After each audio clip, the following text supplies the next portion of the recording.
प्रिय मित्रों, नमस्कार। मैं हूं पंडित मार्कंडेय दुबे और आप देख रहे हैं वास्तु बोकारो दर्शनम यूट्यूब चैनल। अपने चैनल वास्तु बोकारो दर्शनम के माध्यम से आप सभी का बहुत बहुत स्वागत है। मित्रों, आज हम आपको जानकारी देंगे काल सर्प दोष पर। चूँकि आपने भी इसके पहले बहुत वीडियो देखे होंगे, बहुत सारी किताबें पढ़ी होंगी, तरह तरह की जानकारियां आपको मिली होंगी, लेकिन काल सर्प दोष या योग भी बन जाता है, दोष भी बन जाता है। राहु केतु सर्वथा गलत नहीं होते, इन्हें हर समय गलत नहीं कहा जा सकता, पर स्थिति बस ये खराब होते हैं। काल सर्प दोष राहु और केतु के परिधि के अंदर 7 ग्रहों के आ जाने पर निर्मित होता है। यह 12 तरह का होता है, कहीं कहीं 256 प्रकार के बताए गए हैं, लेकिन जन्म कुंडली में 12 भाव होते हैं और 12 भावों में 12 तरह का काल सर्प दोष होता है। कुछ लोग इसे पंडितों के कमाई का जरिया मानते हैं, कमेंट्स करते हैं, ब्राह्मणों की, पंडितों की शिकायत करते हैं। तो ये उनका दोष नहीं है, ये कलियुग का दोष है। कलियुग में वही ज्ञानी होता है जो गालबाज हो, सोई पंडित जो गाल बजावा। बहुत बड़ा विद्वान और बहुत बड़ा पंडित वही हो सकता है कलियुग में जो गाल बजाना जानता हो, झूठ बोलना जानता हो, जिसके बहुत सारे झूठे प्रचारक हों। किंतु काल सर्प दोष जिनकी कुंडली में होता है वही बता सकते हैं कि यह कितना अशुभ और कितना भयावह होता है। तो आज हम आप सबों के समक्ष उन 12 योगों के विषय में संक्षिप्त चर्चा करेंगे। प्रत्येक योग की थोड़ी थोड़ी जानकारी देंगे कि यह क्या करता है, किस जगह राहु के होने से कौन सा योग बनता है। 12 काल सर्प योग होते हैं, अनंतम वासुकी से संपद्म कंबल में, इस तरह के 12 योग होते हैं। तो प्रत्येक काल सर्प दोष का मानव के जीवन पर क्या प्रभाव पड़ता है, जिसके कुंडली में वह योग है, 12 में से कोई एक योग है, तो उसके जीवन पर क्या प्रभाव पड़ता है, यह जानकारी आरंभ की जाए। इसके पहले आपसे एक बार निवेदन करूंगा कि यदि अब तक आपने हमारे चैनल वास्तु बोकारो दर्शनम को सब्सक्राइब नहीं किया है तो कृपया सब्सक्राइब जरूर कर लें, नोटिफिकेशन बेल को दबा दें, वीडियो लाइक करें और इस तरह के वीडियो को अधिक से अधिक लोगों को शेयर करें ताकि इसकी जानकारी सबके पास पहुंचे। अज्ञानता और अविवेक में लोगों के द्वारा कहे गए बातों से आप वंचित हो सकें। तो मित्रों, सबसे पहला काल सर्प दोष है अनंत। अनंत मतलब जिसका कोई अंत ना हो। यह कैसे बनता है? लग्न में राहु हो और 7वें में केतु हो, दाहिने भाग या बाएं भाग किसी एक तरफ सारे ग्रह अगर घिर गए तो यह योग बनता है। इसमें जिस व्यक्ति के कुंडली में इस प्रकार का योग होता है उसका जीवन अशांत रहता है, झूठ बोलता है, षड्यंत्र में फंसता है और कोर्ट कचहरी का चक्कर लगाते लगाते पूरी जिंदगी बिता देता है। दूसरा योग है कुलिक नामक काल सर्प दोष। यह जन्म कुंडली के 2य भाव में राहु और 8वें भाव में केतु के होने से बनता है। यह मनुष्य के पुत्र एवं जीवन साथी को कष्ट देता है। पुत्र से और जीवन साथी से उसे सुख प्राप्त नहीं होता है, पिता के सुख का अभाव होता है और कदम कदम पर ऐसे व्यक्ति को अपमान सहना पड़ता है। तीसरा है वासुकी नामक काल सर्प दोष। इसमें 3रे घर में राहु और 9वें घर में केतु को बैठने से बनता है। जब 3रे घर में राहु और 9वें घर में केतु होते हैं तो यह जो वासुकी नामक काल सर्प दोष बनता है। 3रे घर का राहु शुभ माना गया है, लेकिन ग्रह उसके दोनों तरफ हो तब, लेकिन एक तरफ अगर गिर गए तो वासुकी नामक काल सर्प दोष बना और इसमें क्या हुआ, भाई और बहन को बहुत कष्ट होता है या इनसे रिश्ते कमजोर होते हैं। भाग्योदय में बाधा आती है, भाग्योदय के लिए कठिन परिश्रम करने पर भी भाग्योदय नहीं होता है। नौकरी एवं विदेश प्रवास, नौकरी के लिए अथवा विदेश जाने के लिए, विदेश रहने के लिए तमाम तरह के कष्टों को भोगना पड़ता है। चौथा काल सर्पदोष है शंखपाल।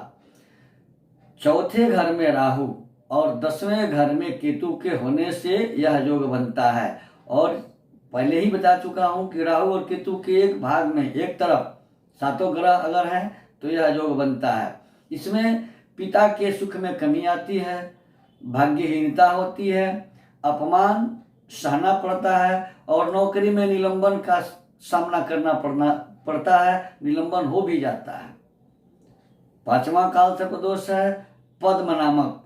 इसमें 5म भाव में राहु और 11 भाव में अगर केतु हो और एक तरफ 7 ग्रह हो तो यह योग बनता है। इसमें सर्वपाशात सुतक्षय 5वें और 11वें भाव के पापग्रह संतान हानि करते हैं और ऐसा योग जब बनता है तो संतान प्रतिबंधक योग बना करके यह वैधव्य सूचक भी होता है। अगर स्त्री के कुंडली में है तो उसको विधवा बनाता है, विडो बनाता है। तो इसमें संतान के सुख में कमी आती है, वृद्धा अवस्था में बहुत कष्ट होता है और शत्रु बहुत ज्यादा हो जाते हैं, शत्रु की वृद्धि होती रहती है। 6ठा काल सर्पदोष है महापद्म। इसमें 6ठे भाव में राहु और 12वें भाव में केतु तथा एक तरफ सारे ग्रहों के होने से यह योग बनता है।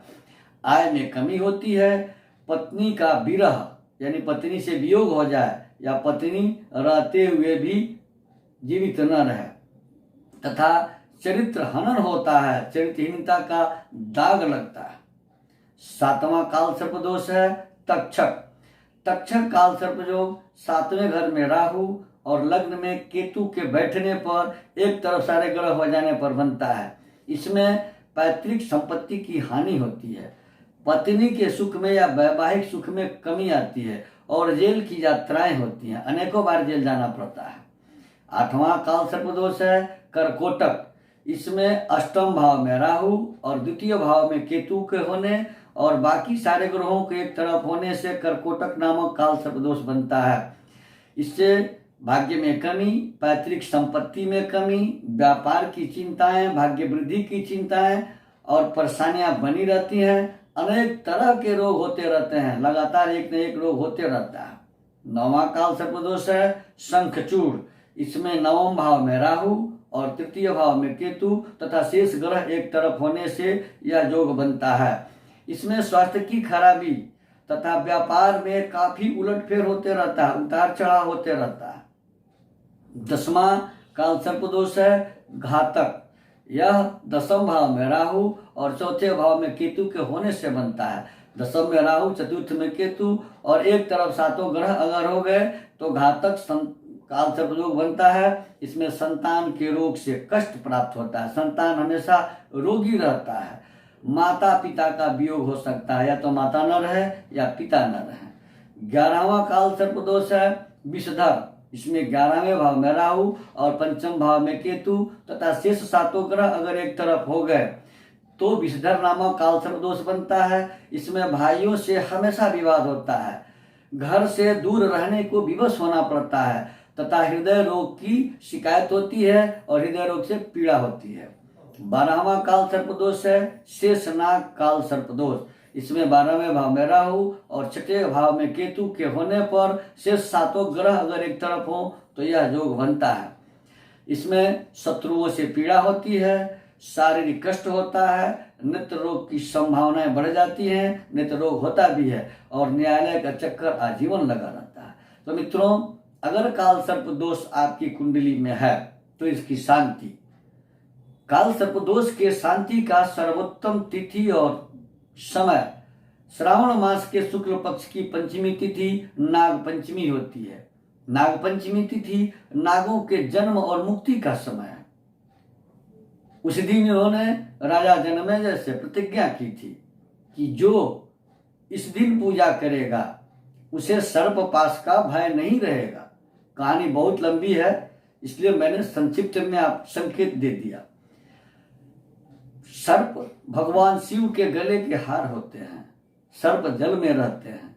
तो नाग पंचमी के दिन अगर पंचमुखी नाग तांबे अथवा पीतल का प्राण प्रतिष्ठित कर शिवलिंग में धारण कराया जाए, चांदी के नाग नागिन के जोड़ी को पूजा कर बहते जल में प्रवाहित किया जाए और गाय के दूध से रुद्राभिषेक किया जाए, रुद्राष्टाध्यायी का एकादशिनी विधि से पाठ कर भगवान शिव का अभिषेक किया जाए, तो इस प्रभाव में कमी आती है। यह नहीं कि यह समाप्त हो जाता है, कमी आती है, पीड़ा कम होती है। आजीवन शांति के लिए कम से कम 3 वर्ष लगातार करनी चाहिए। प्रत्येक दिन भगवान शिव को जल से स्नान कराना चाहिए, 8मुखी और 9मुखी रुद्राक्ष धारण करना चाहिए। तो केवल नाग पंचमी के दिन सभी शिवालयों में हो सकता है, किंतु बाकी तिथियों में जो 12 ज्योतिर्लिंगों के स्थान हैं वहां पर हर महीने में अलग अलग तिथियों में इसकी शांति कराई जाती है। मित्रों, हमारे यहाँ वास्तु विजिट किया जाता है, जन्म कुंडली बनाई जाती है, जन्म कुंडली का वार्षिक फलादेश किया जाता है। वाराणसी के सुजोग विद्वानों के द्वारा बड़े से बड़े यज्ञ अनुष्ठान करवाए जाते हैं। जिनके लिए सज्जन को इसकी आवश्यकता हो, कृपया स्क्रॉल पर दिए गए हमारे नंबर से संपर्क कर अपॉइंटमेंट ले सकते हैं, वास्तु विजिट करा सकते हैं, जन्म कुंडली बनवा सकते हैं, जन्म कुंडली दिखा सकते हैं। वाराणसी के विद्वानों के द्वारा बड़े से बड़े यज्ञ अनुष्ठान करवा सकते हैं। धन्यवाद।